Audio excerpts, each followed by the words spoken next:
하나님의 말씀 마태복음 5장 7절과 누가복음 10장 30절 이하 말씀을 봉독하겠습니다. 우리 마태복음 5장 7절 한 목소리로 읽겠습니다. 시작. 긍휼히 여기는 자는 복이 있나니 그들이 긍휼히 여김을 받을 것이며. 두 번째는 누가복음입니다. 누가복음 10장 제가 한 절 여러분이 한 절 교독하도록 하겠습니다. 30절부터입니다. 예수께서 대답하여 이르시되 어떤 사람이 예루살렘에서 여리고로 내려가다가 강도를 만나매 강도들이 그 옷을 벗기고 때려 거의 죽은 것을 버리고 갔더라. 마침 한 제사장이 그 길로 내려가다가 그를 보고 피하여 지나가고 또 그와 같이 한 레위인도 그곳에 이르되 그를 보고 피하여 지나가되 어떤 사마리아 사람은 여행하는 중 거기 이르러 그를 보고 불쌍히 여겨 가까이 가서 기름과 포도주를 그 상처에 붓고 싸매고 자기 짐승에 태워 주막으로 데리고 가서 돌보아 주니라. 그 이튿날 그가 주막 주인에게 데나리온 2를 내어주며 이르되 이 사람을 돌보아 주라. 비용이 더 들면 내가 돌아올 때에 갚으리라 하였으니 내 생각에는 이 세 사람 중에 누가 강도 만난 자의 이웃이 되겠느냐. 다 같이 이르되 자비를 베푼 자니이다. 예수께서 이르시되 가서 너도 이와 같이 하라 하시니라. 아멘. 계속해서 예수님이 선포해 주신 8가지 복, 산상수훈의 서론격인 8가지 복에 대해서 나누고 있습니다. 오늘은 5번째 복, 복이 또다. 긍휼히 여기는 자들, 긍휼이 있는 자들, 이런 제목으로 말씀을 나눌 터인데, 본론에 들어가기 전에 지금 5번째 절반을 들어가는 시간이기 때문에 앞부분을 좀 정리하는 시간을 갖고 싶습니다. 팔복을 말씀드리면서 계속해서 강조하는 것은 이것은 세상에서 말하는 복의 개념과 다르다라는 것을 우리가 받아들여야 된다는 것입니다. 구약 성경이 말하는 그 원복, 오리지널 블레싱, 그 바라크라는 단어에서 그리고 아시레라는 단어에서 우리가 살펴보았듯이 성경이 말하는 모든 복은 하나님과의 관계를 토대로 해서 주어지는 복입니다. 다시 말하면 하나님 없는 사람이 누리는 모든 세상적인 부유함과 명예와 이런 것들을 우리는 복이라 여기지 않습니다. 하나님 안에서 우리에게 주어지는 허락되는 것만이 복인 것을 우리가 받아들이고, 그러한 개념 위에서 팔복을 예수님이 선언하셨을 때에는 성경이 말하는 복의 어떻게 보면 완성판입니다. 그러니까 더 이상 깊은 복은 없다는 것이죠. 그런데 그래서 어떻게 보면 너무 세상 가치관이 익숙한 우리들의 생각에서 보면 이게 무슨 복인가라는 생각이 들 정도로 좀 멀어졌습니다. 구약시대에서 말하는 복은 본질은 같은데 드러남은 비슷했는데, 이제 신약시대에 와서는 좀 더 세상적인 복의 개념과는 멀어지게 된다는 것입니다. 그러나 우리는 하나님의 은총 가운데에 예수 그리스도 안에서 하나님의 자녀된 자로서 이 복이야말로 예수님이 선언하신 이 복이야말로 내게 주시는 최고의 복인 것을 받아들이고 또 그 복을 이해함으로 여러분이 평생에 누릴 수 없는, 세상에서 누릴 수 없는 이 복에 겨워 살아가는 저와 여러분 되시기를 축원합니다. 세상과 다르다는 것은 예를 들면 이렇습니다. 심령이 가난한 자는 어떻게 보면 요새 시대에는 좀 이해가 가는 복일 수도 있어요. 마음을 비운다는 의미로 사람들이 이해하지 않습니까? 그런데 그런 의미가 아니라고 그랬습니다. 하나님 보시기에 특별히 죄의 문제와 관련해서 우리 마음이 거지와 같아지는 거죠. 거지가 모자 눌러 쓰고 쭈그려 앉아서 뭐라고 그랬죠? 손을 내미는 모습이라고 그랬죠. 하나님 완전하시고 거룩하신 그분 앞에서 나의 죄악됨이 너무나 선명하게 깨달아져서 차마 얼굴을 못 들고 하나님 도와주세요라고 손 내밀 수밖에 없는 그 마음이 가난한 마음이고요. 그리고 그 자체가 더할 수 없는 복된 상태라는 것을 주님은 선포하셨습니다. 온유한 자라는 말씀도 예수님 당시에는 온유라는 말은 유약하고 비겁한 자로 통했습니다.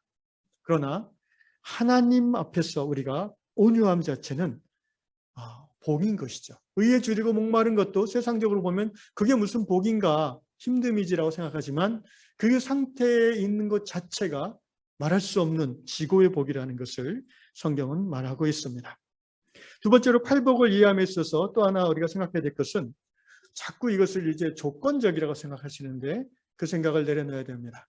왜냐하면 번역 자체가 그렇게 지금 돼 있어서 그냥 읽으면은 심령이 가난한 자는 복이 있나니 천국이 저희 것이며 애통해하는 자는 복이 있나니 저희가 위로를 받을 것이다.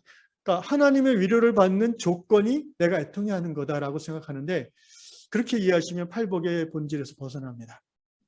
강조하지만 이미 앞부분 자체가 복입니다. 애통해하는 것 자체가 복이라는 거예요. 그럼 그 뒤에 하나님의 위로는요. 그 복된 상태에서 자연적으로 자동적으로 내가 받는 은혜인 것입니다. 의에 줄이고 목마른 자체가 복인 거예요. 여러분 관점을 하나님 나라 관점을 생각해 보십시오. 세상 속에서 의에 줄이고 목마른 것은 고통이지만 하나님의 관점에서 봤을 때 하나님의 의와 하나님의 의에 줄이고 목마른 것, 곧 예수님에게 목마르고 하나님의 꿈, 예수님이 이 땅에 생각없이 하신 그 비전에 내가 갈망한 것, 하나님이 얼마나 기뻐하시겠습니까? 그 자체가 복인 거예요. 그러한 갈망과 배고픔이 있기에 하나님이 주시는 배부름, 만족함을 누리는 것입니다.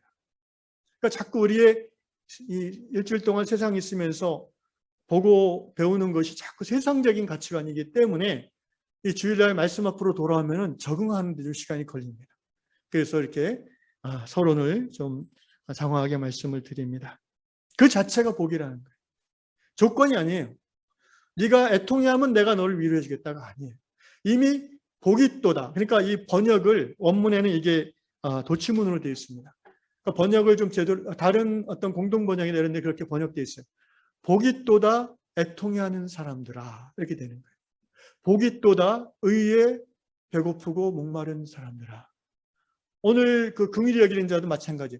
복이 또다. 이 복이 또다가 마카리오이라는 말이 맨 먼저 나와요. 그러니까 배고픈 거, 의에 줄이고 목마른 그 자체가 복이에요. 그 다음에 나오는 것은 하나님의 보너스로 주시는 은혜입니다.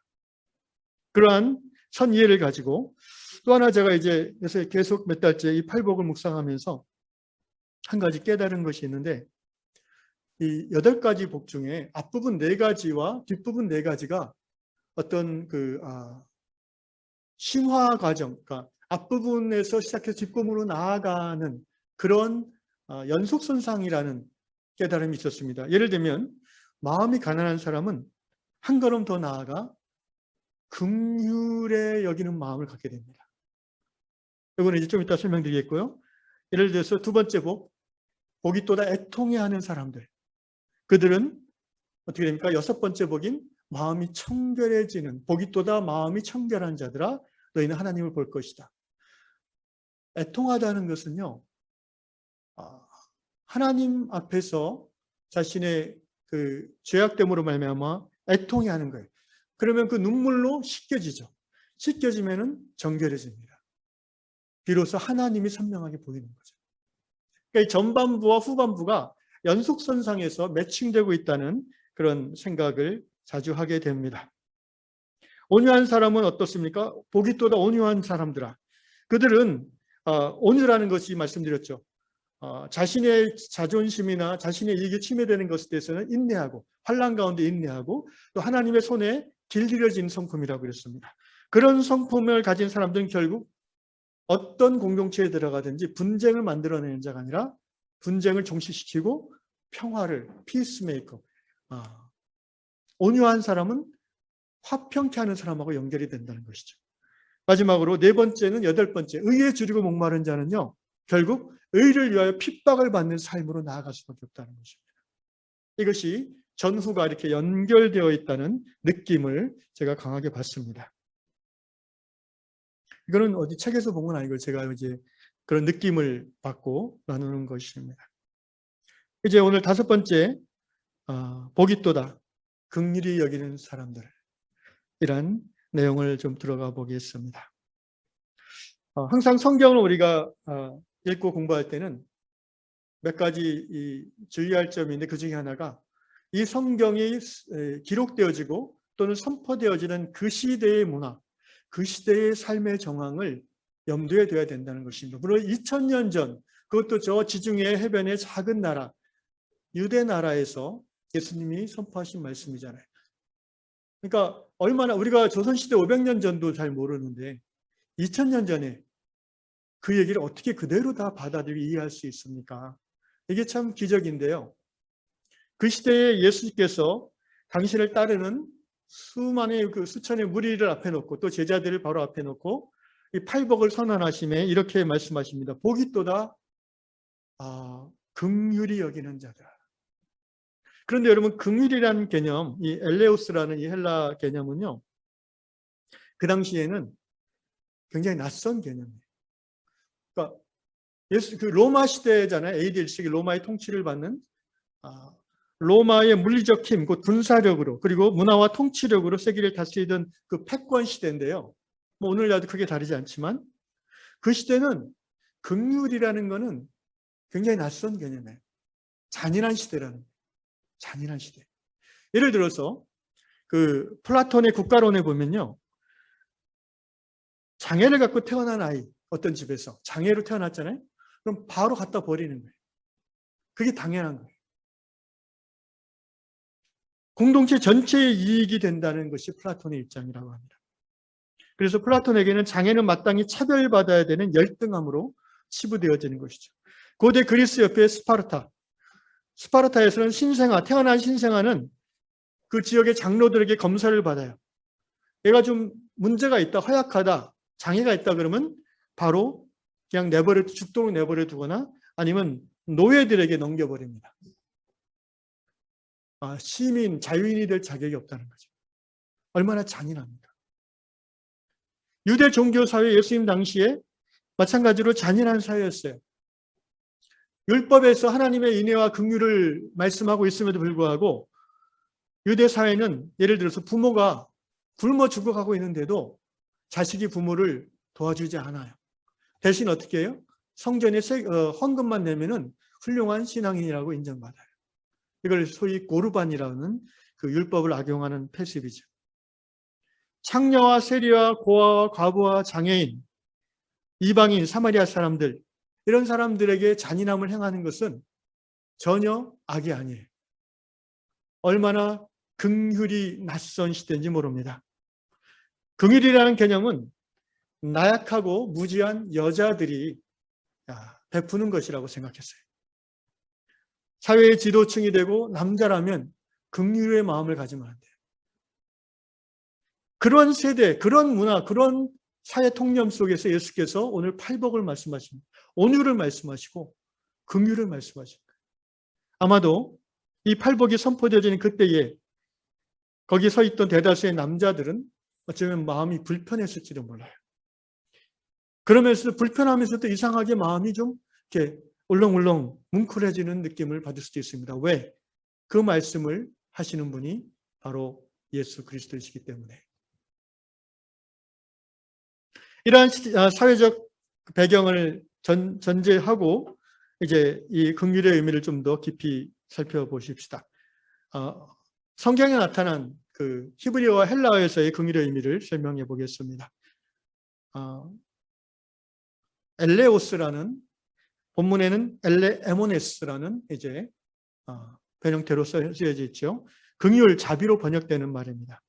근데 이 엘레오스라는 말을 이제 구약에서는 어떤 말을 엘레오스로 번역했냐면은 두 가지 말을 번역했는데 하나는 라하밈이라는 단어, 긍휼이라는 단어로 많이 쓰였고요. 좀 더 넓은 의미에서는 아마 들어보셨을 텐데 헤세드라는 단어를 신약의 엘레오스로 번역했습니다. 헤세드. 구약 성경에 나오는 많은 단어 중에 정말 베스트 한 3에 드는 단어입니다. 하나님이 어떤 분인가를 표현할 때 구약은 헤세드라고 합니다. 하나님은 사랑이시다. 이것을 신약에서는 아가페로 번역하기도 합니다. 사랑이라는 의미로서는 아가페로 번역하고요. 헬라어로. 그 다음에 긍휼이나 자비로 헤세드가 쓰여졌을 때에는 엘레우스로 번역을 한다는 것입니다. NIV 영어 성경에 blessed, are the merciful. 영어로는 mercy, merciful이라는 단어로 the merciful. the 플러스 형용사면 이제 사람들을 말하는 거죠. 긍휼의 사람들. 복되도다 긍휼의 사람들이요. 이런 말입니다. 따라합시다. 복되도다. 긍휼의 사람들이요. 그러니까 이 산상수는요, 영어로 읽으면 조금 더 원의미에 가깝게 이해가 될 수 있는 것 같습니다. 이 구약 성경에 나온 헤세드란 단어를 살펴봐야지 좀 더 깊이 들어가는데요. 구약 성경에서 보면 헤세드란 단어는 세 가지 경우에 쓰여요. 어떤 경우냐면 첫째는 이 헤세드는 우리를 향하신 하나님의 헤세드. 그러니까 이스라엘을 향하신 하나님의 헤세드, 사랑. 이스라엘 향한 하나님의 긍휼. 이스라엘을 향한 하나님의 자비. 이것이 바로 헤세드고요. 두 번째는 하나님께서 이스라엘에게 요구하시는 사랑. 이것도 헤세드예요. 그러니까 하나님은 먼저 헤세드를 긍휼과 인자와 자비를 베푸시고 나서 하나님의 사람들에게 너희도 나에게 그것을 좀 주지 않을래? 라고 얘기하세요. 그런데 나중에 말씀드렸지만 결국 사람이 하나님께 드려야 되는 헤세드, 인자와 긍휼은 결국은 사람이 사람에게 주어지는 것으로 표현되는 거예요. 그래서 세 번째 헤세드의 용례는 이웃사랑입니다. 사람이 사람에게 사랑을, 긍휼을, 인자함을 베푸는 것. 이것이 결국은 하나님에게 베푸는 것이라고 성경은 말하고 있습니다.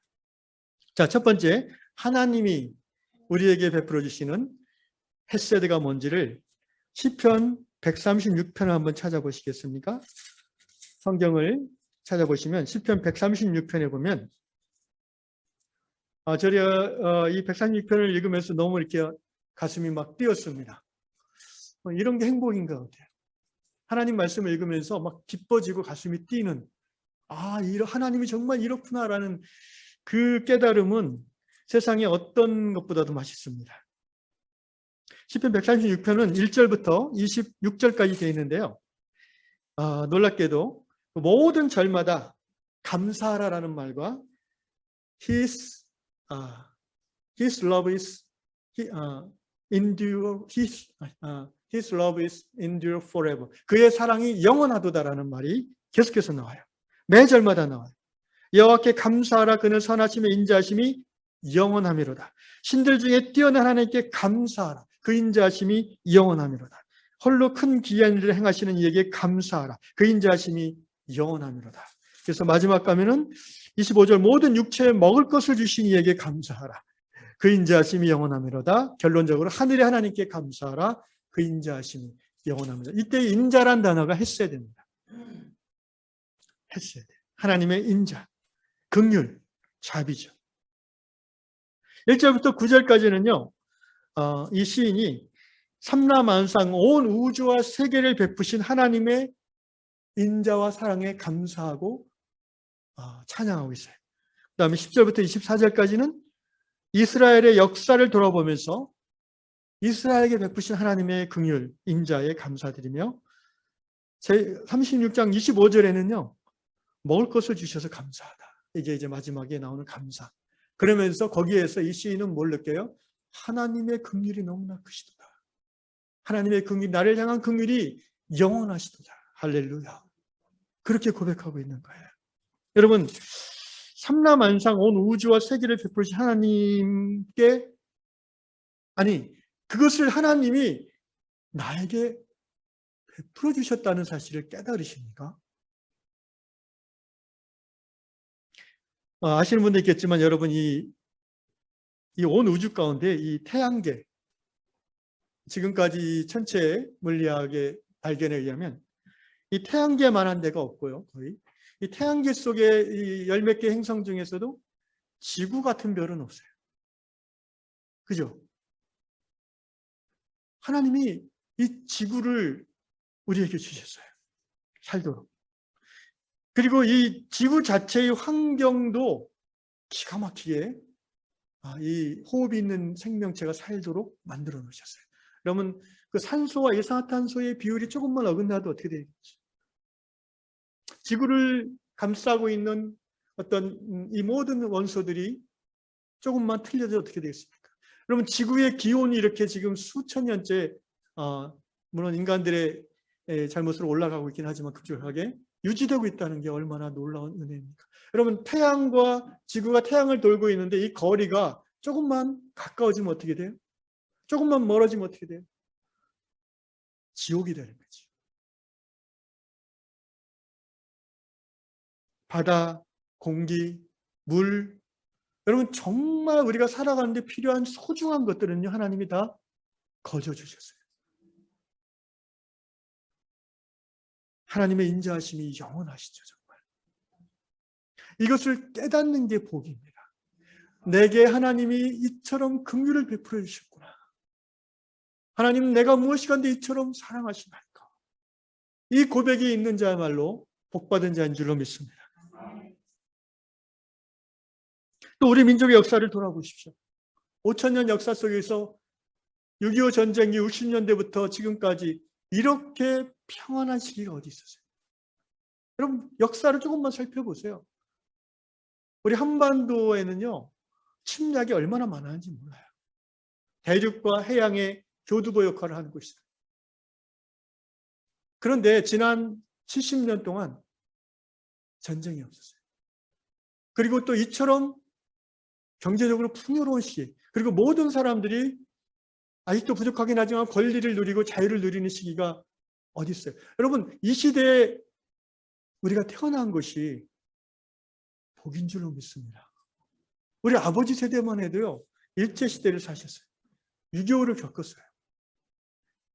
치매시라서 이제 가끔 옛날 얘기를 하시는데 듣다 보면 와, 저렇게도 살았구나. 저 같은 기성세대도 상상이 안 가는. 제 아버님이 그 사범학교를 나오셨는데 이제 기숙사 생활 17살, 6살 때인가 이제 사범학교 들어가서 대전사범이고 기숙사 생활했는데요. 반찬이 4가지가 나오는데요. 그러면은 4명이 한 식탁에 앉아가지고 밥은 한 공기씩 딱 주는데 반찬이 4가지가 나오는데 굉장히 잘 나오는 거예요. 그 당시에는 정말 그거는. 근데 딱 앉자마자 반찬만 다 먹는데요. 왜냐면은 밥은 자기 건데 반찬은 먹는 놈 거니까. 그래서 반찬을 막 자기 밥그릇에 넣고 먹고 그 다음에 밥을 먹는데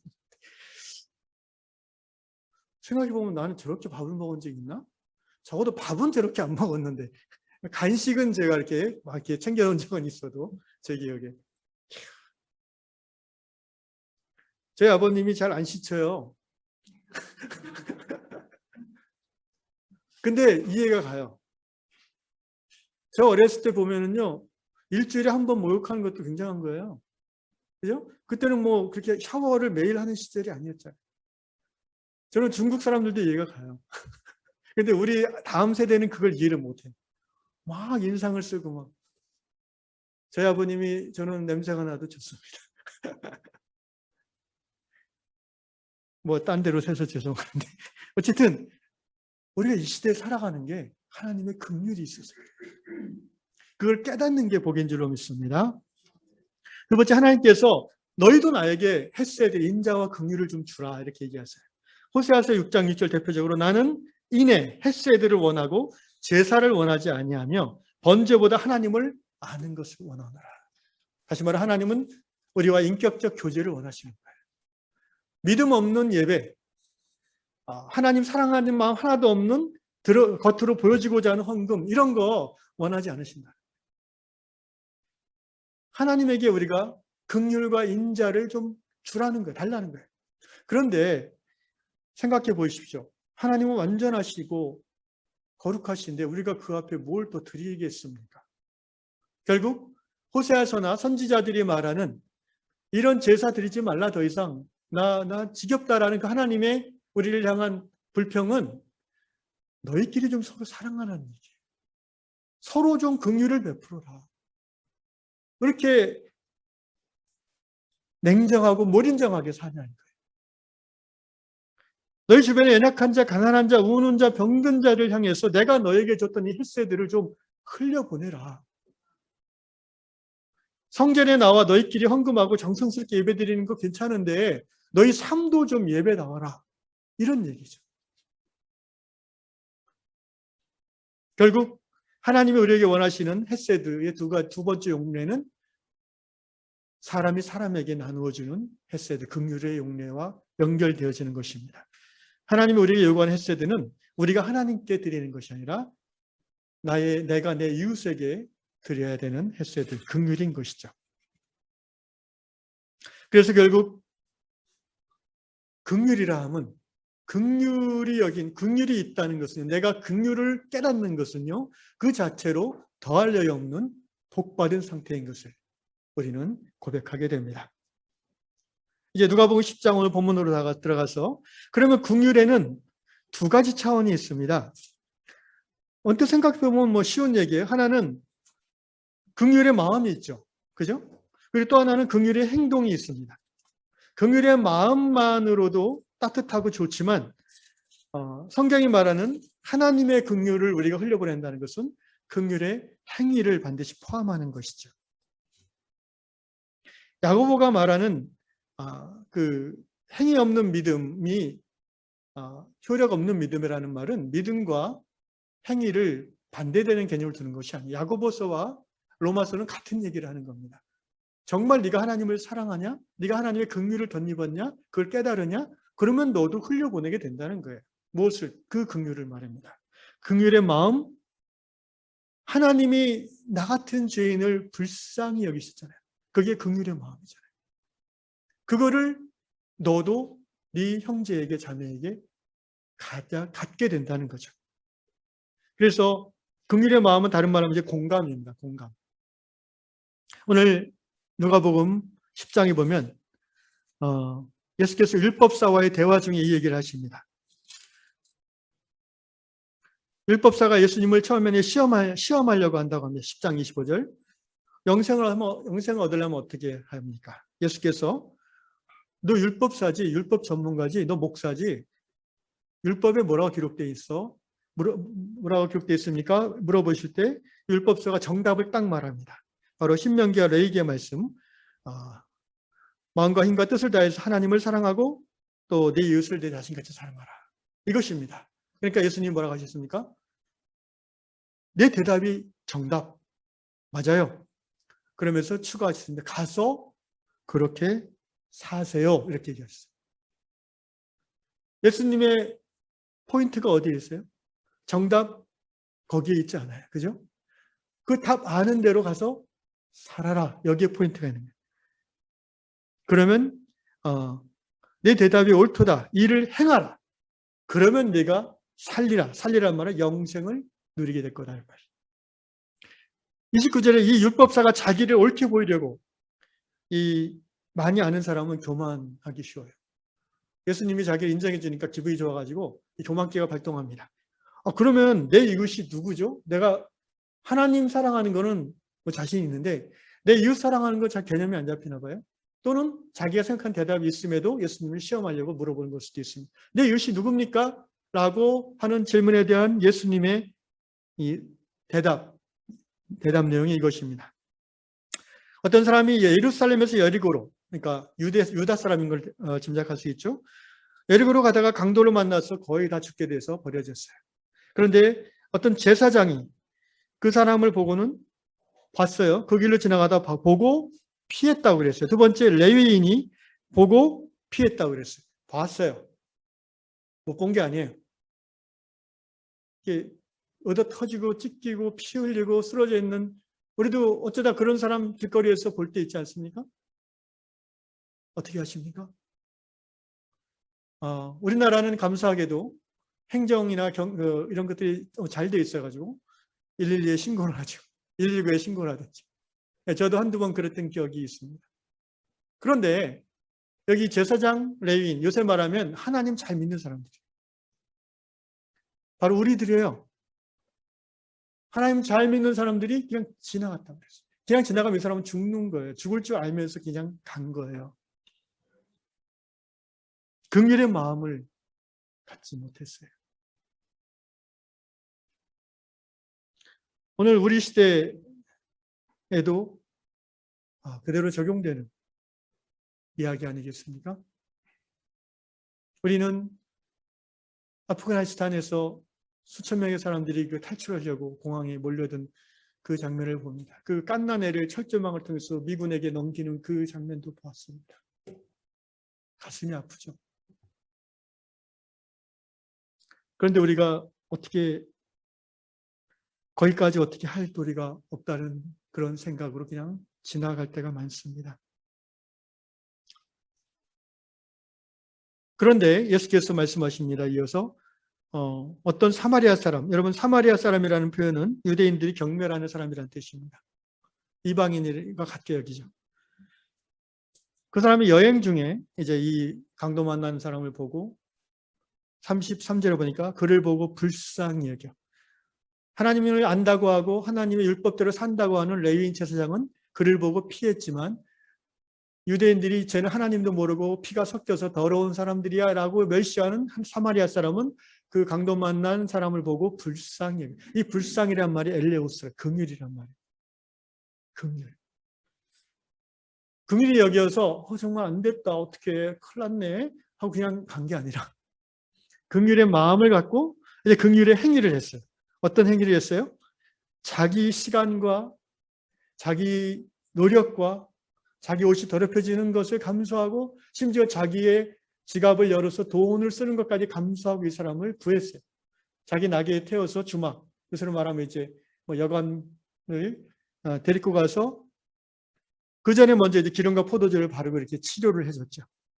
그리고 주막 주인에게 35절에 보니까 데나리온 둘, 그 당시 노동자 하루 품삯이 데나리온이니까 우리나라 치면 한 15만 원, 10만 원, 20만 원, 예. 그리고 그들에게 내어주며 이 사람을 돌봐주라. 비용이 더 들면 내가 돌아올 때에 갚으리라. 정말 신기할 정도로 긍휼이 깊은 사람입니다. 그냥 그걸로 끝낼 수도 있어요. 20만 원 딱 주고 이 사람 너무 불쌍하니까 좀 봐주십시오 하고 자기 갈 수도 있잖아요. 근데 여러분 아까 사마리아 사람은 유대인들이 사마리아 사람을 경멸하고 싫어합니다. 그럼 사마리아 사람은 유대인을 좋아하겠습니까? 똑같이 싫어하겠죠. 사람인지라. 그런데 유대인이 다친 걸 알면서 이렇게까지 한다는 것은 이 사마리아 사람, 예수님이 이 사마리아 사람을 예로 든 것은 특별한 의도가 있으시라고 생각합니다. 돌아올 때 내가 더 비용을 들면은 갚아주겠다고 그랬어요. 그러면서 예수 질문합니다. 예수님께서 율법사에게 내 생각에는 이 세 사람 중에 누가 강도 많은 자의 이웃이 되겠느냐? 율법사가 대답합니다. 이르되 자비를 베푼 자입니다. 예수께서 이르시되 가서 너도 이와 같이 하라. 아까하고 똑같은 말씀이에요. 너도 이렇게 행하라. 그러면 네가 살리라. 영생을 얻으리라. 긍휼의 마음을 품고 긍휼을 실천하라. 그런데 여러분 긍휼을 실천함에 있어서는 반드시 뭐가 따르냐면 희생이 따릅니다. 내가 긍휼을 행하려면 나의 희생이 따라야 돼요. 내 지갑이 열려야 되고요. 내 시간을 써야 되고요. 내 이 힘을 써야 돼요. 그게 긍휼의 실천입니다. 하나님의 사랑, 헤세드를 행하는 것은 반드시 자기 희생이 필요합니다. 여러분, 하나님께서 우리를 사랑하시면 말로만 하셨나요? 마음으로만 하셨나요? 아니에요. 당신의 외아들을 희생시키셨습니다. 그게 헤세드예요. 그게 하나님의 긍휼이에요. 대천덕 신부님, 제가 존경하는 돌아가신 대신부님이 이런 말씀을 강해지게 하셨습니다. 이 성령의 9가지 열매 중에 양선이라는 것이 긍휼과 비슷한데 진정한 양선은 그냥 선한 말을 하고 이렇게 덕담하고 그런 것이 아니라 당신 지갑을 여는 것입니다. 이렇게 가르쳐 주셨어요. 라틴어로 이 긍휼이란 말은 compassion, 영어로 compassion인데 이게 라틴에서 나온 말이에요. com이란 말은 이제 함께라는 말이고요. passion이란 말은 파티, 라틴어 파티는 고통을 당한다는 뜻입니다. compassion이란 말은 긍휼이란 말은 함께 고통을 감수하는 것.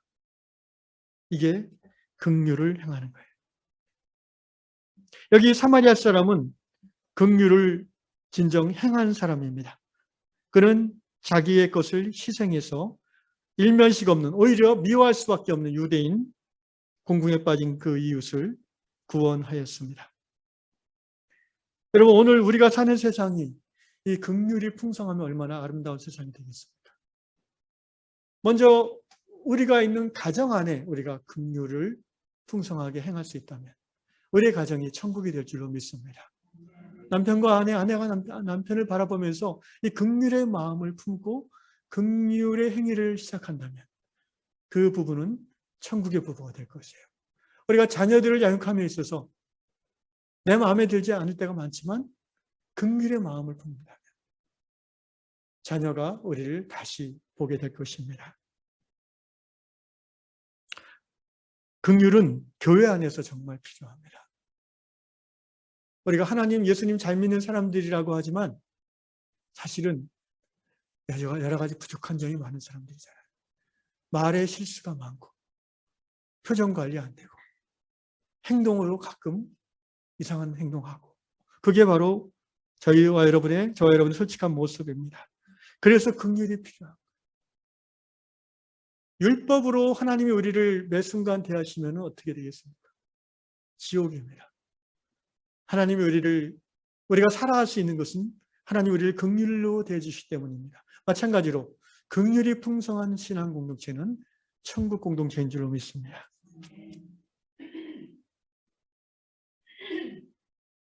오늘 예수께서는 너도 이와 같이 가서 행하라 라고 율법사에게 말씀하셨어요. 이렇게 제가 생각해 보면 여러분 이 율법학자는 예수님의 이 말씀 행하라는 말씀을 실천할 수 있을까요? 저는 못할 것 같아요. 이 사람. 왜 못하냐 하면은 듣고 이해했다고 다 행할 수 있는 게 아니잖아요. 여러분 성경 말씀 듣고 이해하고 다 행합니까? 우리가 행할 수 있는 건 우리가 경험한 거는 좀 행합니다. 그런데 율법학자는 자신이 강도 만난 이웃의 처지가 되어서 선한 사마리아 사람이 자기를 도와 긍휼을 베풀어 주는 것을 경험해 보지 않는다면 이 선한 이웃의 삶을 살기 쉽지 않을 것입니다. 이런 생각이 들었습니다. 어찌 보면 우리 모두는 세상 살아가며 마귀라는 강도를 만나서 옷벗김을 당하고 수치를 겪으며 어두운 가운데서 매맞아 멍들어 죽어가는 사람이었습니다. 그런데 어떤 종교인이라 불려진 사람들도 우리 영혼에 이 피멍들어 부르짖음을 죽어감을 이 눈물을 보지 못하고 돕지 않았지만 우리의 선한 이웃인 예수께서 가시던 길을 멈추고 하늘 보좌를 버리시고 이 땅 위에 내려오셔서 우리의 상처와 우리의 멍든 것과 우리의 죽어가는 그곳에 당신의 피와 당신의 물을 다 쏟아부으셔서 치료해 주셨습니다. 그리고는 주막주인 곧 교회로 인도해 주시고 잘 돌보도록 당신의 재물을 주며 부탁하셨고 그리고 이후에 다시 오실 때 예수님 다시 오실 때 그 모든 비용을 갚아주리라고 약속하셨습니다.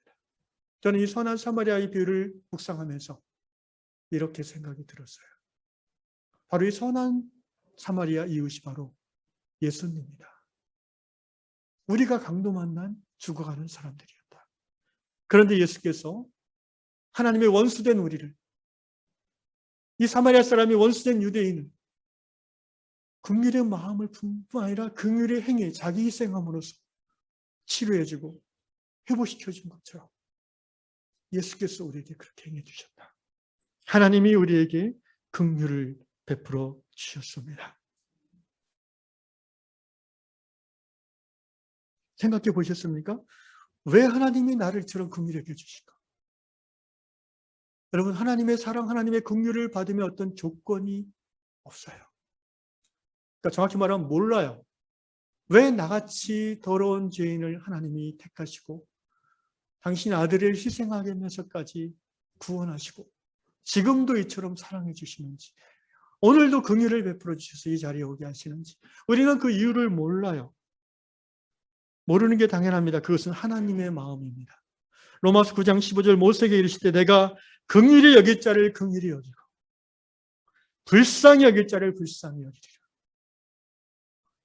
하나님 도대체 왜 나는 긍휼히 여겨주지 않아요? 하소연해도 소용없어요. 반대로 하나님 왜 나 같은 죄인을 긍휼히 여기십니까? 라고 오늘 로마서 8복에 나오는 5번째 긍휼이 있는 자처럼 하나님 앞에 울며 나아가도 하나님은 그냥 웃으시면서 그냥 네가 좋아서, 네가 내 마음에 들어서라고 얘기하실 겁니다. 로마서 9장 16절, 그러면즉 원하는 자로 말미암음다니요. 그 한번 말씀 비춰주시겠습니까? 원하는 자로 말미암다. 같이 읽겠습니다. 16절 시작. 로마서 9장인데요. 제가 그냥 읽겠습니다. 죄송합니다. 제가 잘못 썼나 봅니다. 그런즉 원하는 자로 말미암음도 아니요 다른 박질하는 자로 말미암음도 아니라 오직 긍휼히 여기시는 하나님으로 말미암으리라. 할렐루야. 하나님이 나를 긍휼히 여겨주셨어요. 여러분, 요거를 깨닫는 게 팔복의 5번째 복이에요. 그래서 복이 또다 제가 긍휼을 있는 자 또는 긍휼의 사람들, 이렇게 제가 번역을 하는 게 더 좋다고 생각한 게, 그냥 우리말 성경에 긍휼히 여기는 자는 복이 있나 이렇게 되어 있는데, 여긴다는 표현을 쓰면 우리말로 내가 너에게 긍휼을 베푸는 거를 말하는데요. 근데 사실 내가 먼저 받지 않으면 나는 베풀 수 없어요. 여러분, 이런 긍휼이란 사랑이란 이런 거는 원래 인간 안에 없는 거예요. 그렇지 않아요? 받는 거는 좋은데 내가 준 건 별로 생각 안 해요. 어느 정도 해야 하는 정도가 이제 엄마가 자녀에게 해주는 거예요. 부모가 자식에게 해주는 긍휼이에요. 근데 지금 말씀드린 것처럼 하나님이 당신의 외아들을 십자가에 내어 주시기까지 그 모든 것을 희생하시면서 나에게 긍휼을, 헤세드를 베풀어 주셨어요. 그래서 이것을 깨닫고 하나님 왜 나를 라고 감격하는 그 사람이 긍휼이 있는 자예요. 복받은 자예요. 그 자체가 복이에요. 그러면 그에게 하나님이 일상에서의, 현실에서의 긍휼을 계속해서 부어주신다는 거예요. 믿으시면 아멘 합시다. 여러분, 이 긍휼을 깨달은 자가 왜 복이 있는지 아냐면요, 이 긍휼을 깨달은 자는 이제 옆에 사람을 보면, 남편이 긍휼을 깨달은 남편이 아내를 보면 어떻게 보여요? 이 사람도 긍휼이 필요한 사람이라고 보여요. 비로소 보이는 거예요. 아내가 남편을 볼 때 아이고 저 인간이 아니라 저 사람도 하나님의 긍휼이 필요하지. 그럼 그 하나님의 긍휼이 어떻게 저 사람에게 드러날까? 내가 저를 불쌍히 여기는 마음으로, 내가 저를 불쌍히 여겨서 나를 희생하는 그 마음으로 하나님의 긍휼이 그에게 깨달아지기를 실천하는 그런 가정, 그런 교회, 그런 세상이 되어지면 천국이 될 것입니다. 사랑하는 이왕의 성도 여러분, 복이 또다 긍휼이 있는 자들이여 저희가 긍휼히 여김을 받을 것이라. 이 5번째 복의 의미는 내가 하나님의 긍휼이 입은 자입니다 라고 깨닫고 하나님 앞에서 감격하여 우는 것을 말합니다. 그러면 비로소 나와 내게 붙여진 이웃이 눈에 들어오는 거예요. 어떻게 저 인간은 저렇지? 라는 생각만 계속 있었는데 하나님의 긍휼을 깨달은 내 눈으로 그 영혼을 보니까 저 사람도 하나님의 긍휼이 정말 필요하구나라고 보이는 거예요. 이게 바로 하나님이 우리를 보는 안목이고 또 깨달은 자가 깨닫지 못한 자를 보는 안목이 되어야 될 줄로 믿습니다. 그래서 우리가 지난번에 한번 나눠드린 기도인데 이 기도를 좀 같이 하면 좋겠습니다. 여러분 아침마다 예수의 기도라는 기도를 하면 좋겠습니다. 원래 동방정교회에서 중세 때 행하던 기도인데 이제 로마 카톨릭 교회를 거쳐서 개신교에서도 요새는 많이 받아들여서 합니다. 따라합시다. 하나님의 아들 예수여, 나를 긍휼히 여기소서. 나는 죄인입니다. 고요함 가운데 고요함 가운데 잠잠히 이 말을 이렇게 반복해서 계속, 그러니까 소리 내고 반복하는 것의 의미가 있는 게 아니라 이 말을 하나님 앞에 내가 탄식으로 고백하는 거예요. 하나님의 아들 예수여 나를 불쌍히 여기소서. 나는 죄인. 내게 긍휼을 베푸소서. 나는 주님의 긍휼이 없이는 오늘 하루도 긍휼을 베푸는 자가 될 수 없습니다. 라는 이 고백인 것입니다. 기도하겠습니다.